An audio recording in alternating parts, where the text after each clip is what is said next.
Now, what about the Falklands operation? Are you allowed to talk about that at all? Yeah, I can talk about that.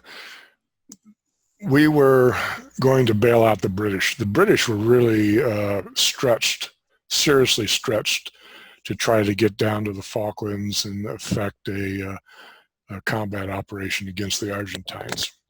Now, gosh, it's been a while since I've read about the Falklands. So we're talking about 82, 83 in that area there? It was 83, no, 82. Grenada was, which I was involved in Grenada as well, is 83. If you're willing, I'd love to hear just about what you did in your relation to the Falklands Yeah, the operation. Falklands was primarily and wound up as a British operation. Right. However, the United States rather secretly had a plan to bail out the British with the 82nd Airborne Brigade. And we moved the 82nd Airborne Brigade to Howard Air Force Base in Panama. So that is if the British, if the Argentines were successful in it looks like the British would Correct. lose, then the U.S. Yeah. was poised to move in. We were going to drop paratroopers all over the Falklands. And we staged at Howard Air Force Base in Panama. We brought the 82nd Airborne Brigade down there. They were all dressed up, packed up, sitting in lines in the hangar. And we had every square inch of the ramp down there filled with an aircraft. We had C-141s that were rigged up for, if you recall, I was a parachute rigger as well. Yeah. We had them rigged up with M151 Sheridan assault tanks. We had other types of vehicles, heavy equipment drop, ammunition pallets were all in the 141s. We had the C-130s rigged up in medevac. Well, and we had half the aircraft rigged up for paratroop drop, and the other part of the aircraft were rigged up for medevac. And the idea was, if we had to do it, we were going to drop the equipment, would land first, followed immediately by the paratroopers, and then we would land and reconfigure the aircraft if we could land, and take out any casualties if required, right? And so we sat in the hot sun in Panama for a couple days. Okay. Yeah. Basically on alert, ready to launch any minute. And I felt sorry for the soldiers, the 82nd Airborne, because they had them all in their kits and the whole works, sitting in rows, parachute rows on the floor of the hangars. Yeah. And so we waited and waited and waited, and eventually the British didn't need any help. Now, they did get some help from us from our KC-135 tankers. What kind of help? Air refueling. Really? So, I had no idea. I knew that. I mean, my impression was that, was that the United States, that President Reagan was, with Margaret Thatcher in sentiment. Mm-hmm. I had no idea. Oh no, it was probably the second biggest logistics operation I've seen. It was huge. It was going to be a major airborne assault. They were going to seize the airfields. Once you seize the airfield, you can bring in the 141s. I mean, that's essentially what happened in Grenada. We seized the airfield. We had a 24 ship formation of airborne. Wow. In there, and they took ground fire initially. And so the whole formation had to go around, and they brought in AC-130 gunship and took out 2 AAA sites that the Cubans were operating. They were shooting at our aircraft. And then the airborne operation came around. Grenada. Oh, Grenada. Oh, okay. You're talking about Grenada now. Yeah. Right. And then they came in and dropped the troopers on the airfield and seized the airfield. that was the goal of the 82nd. That's what they do. They're airfield seizure specialists. Yeah. Once you seize the airfield, then you can bring in all the aircraft, C-130s, C-141s, and they air land just about everything. That happened in the Gulf War during the retaking of Kuwait in Kuwait City. Originally, our aircraft was going to drop Army Rangers on the Kuwait airport to seize the airport. It was a parachute operation, right? Yeah. Well, the Iraqis already bugged out. And so it's always more dangerous to drop paratroopers from low altitude than it is to air land them. And so didn't have to seize the airfield. Well, we did, but we air landed everybody instead of airdropping them. Yeah. And that's pretty much the MO of the 82nd Airborne. Panama, Rio Hato, it was the same type of operation, about 25 aircraft. C-130s dropped Rangers, 7th Rangers, I can't remember the unit, but on Rio Hato to seize Noriega's, basically Palace Guard. And that was kind of a weird operation in that it was the first mission where we used night vision goggles. And it was also the first mission where we used the F-117 stealth fighter, which none of us knew. We'd heard about it, but it was kind of like a myth, a mystical aircraft. Well, in front of our formation, there were 2 F-117s that we had no idea that were there. And their job, they each carried a bomb. One was a spare, and they were going to drop a bomb in the parade ground amongst all the barracks for these Panamanians. The idea was to stun them and make it easier for the Rangers to place them under arrest and, seize the situation. Well, nobody told the air crews about it. Oh no! And so we're in the door, night vision goggles. They're the old generation that if you get a bright flash, they shut off. And we're looking out the troop door. I'm about ready to turn over to the jump master, Army jump master, and all of a sudden, boom! Looks like a atomic explosion, right? And it immediately shuts off all of our night vision goggles. Oh wow! And you can hear the entire aircrew goes, what the fuck was that? Says, did they nuke them? What the hell was?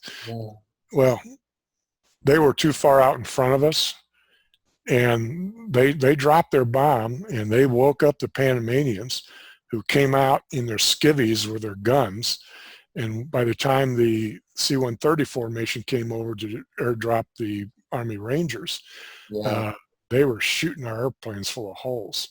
Wow. And they were shooting up through the paratroopers. And fortunately, my understanding is that none of the Army Rangers were injured in that fiasco. But we turned around, we came back and landed at Howard Air Force Base.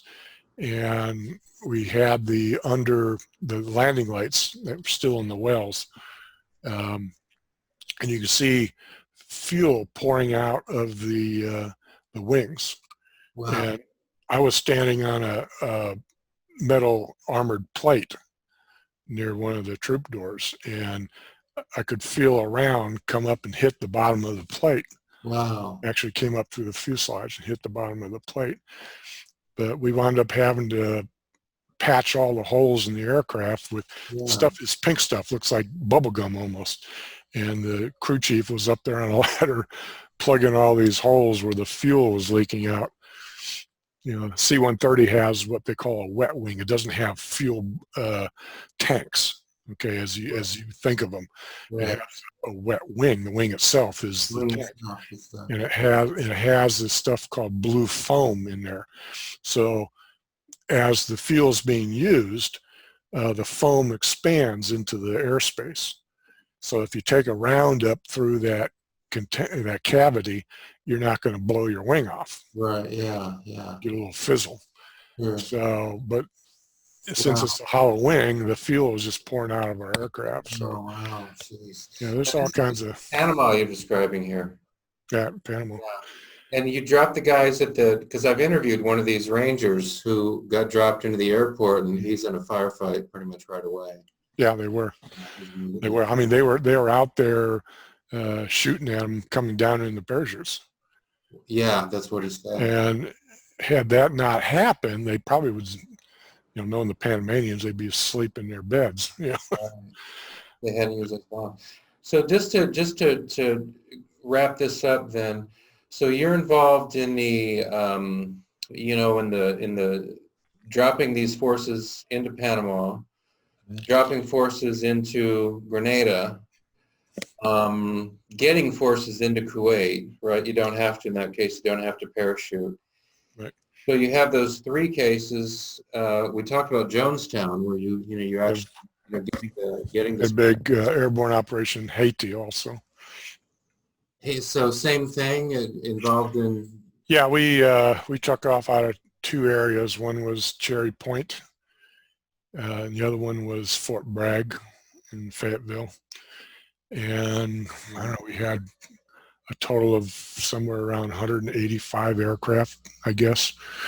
And the operation basically was, the military commandant down there had taken over the government, and I can't remember what his name is, but he was given an ultimatum: either step down or suffer the consequences, right? And the consequences was dropping the 82nd Airborne and the 101st Airborne Division all over Haiti and seizing the country. Right. Of course, the 82nd Airborne was to seize the airport at the capital, so that the logistics operation could eventually come in. Well, we flew within eyesight of Haiti, and essentially the military dictator, if you want to call him that, stepped down. Aristide, is that the name? Aristide, yeah. The whole thing turned around and went back. Now, actually, it wasn't Aristide. No. Aristide was the civilian who was supposed to be in charge, right? Okay. It was a military commander who had seized power in the country. I can't remember his name. So we never dropped anybody in Haiti. We wound up taking the whole formation, went all the way back to Cherry Point and all the way back to Fort Bragg. Yeah. Later on, though, it was a big logistics operation getting into Haiti, because Haiti was a mess. It was a humanitarian mess. And we operated out of Haiti for a long time, actually a couple of years. This is the Clinton presidency, right? If I remember. Right, correct. And then, I'm not in tune with what the Clintons are doing down there, but they're not very well liked in Haiti. But the military was. We had really zero problems in Haiti. Wow. Between us and the Haitians. Wow. Mainly because we were bringing in supplies. Supplies. Yeah. Let me ask one last question. I really appreciate you taking the time. And this is to go back to the Falklands. And really, this is just a kind of a question about the military mindset. So you've got these airborne guys down there on alert, ready to go at a moment's notice to jump into the Falklands. That's amazing. I had no idea that had happened. I'm presuming that most of these 20, 21, 22-year-old guys had never heard of the Falklands before and couldn't care less about this territorial war. Most of these kids couldn't even find their own state on a map. So, so when the word came that, okay, we're not actually going to jump into the Falklands, was there a sense of disappointment? Yes and no. Yeah. Disappointment that we did a hell of a lot of work here. And it's all for naught. Okay. I don't want to put myself in the brain of an Army Ranger, but they like to kill things, Yeah, this is what they train for. Exactly. That's what they're trained to do. And,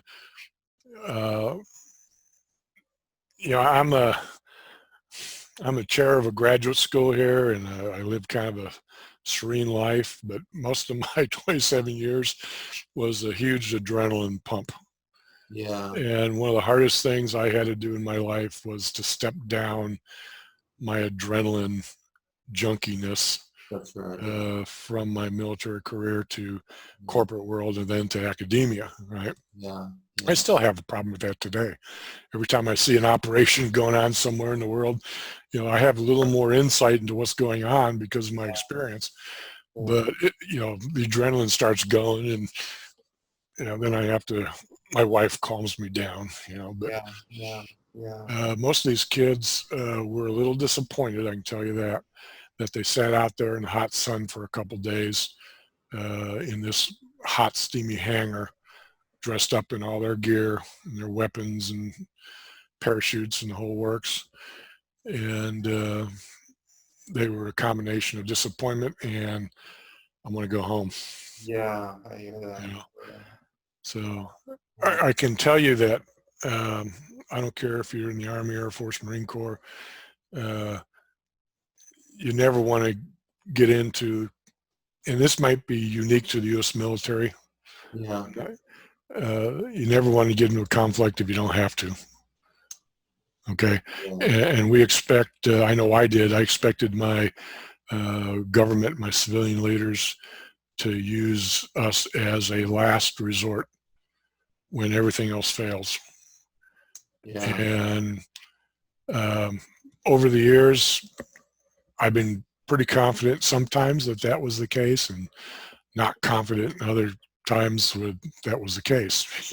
yeah, yeah, So, yeah, but when you're in the military, you do what you're told and you follow your orders, and yeah. sometimes it works out well, and sometimes you're in deep shit. I hear you. So I hear you. Wow. uh, Well, I, most of my career has been a very positive experience when it yeah, comes to interfacing with the American public, with the exception of Vietnam and the whole Indochina thing coming back in the years in the late 70s and even by the early 80s. You were pretty much shunned in a lot of parts of America, uh, sometimes in very subtle ways. Yeah, I was stationed for a while at Luke Air Force Base in Phoenix, Arizona, and you would go into there was a club there where upstairs was a country western bar and downstairs was rock and roll, right?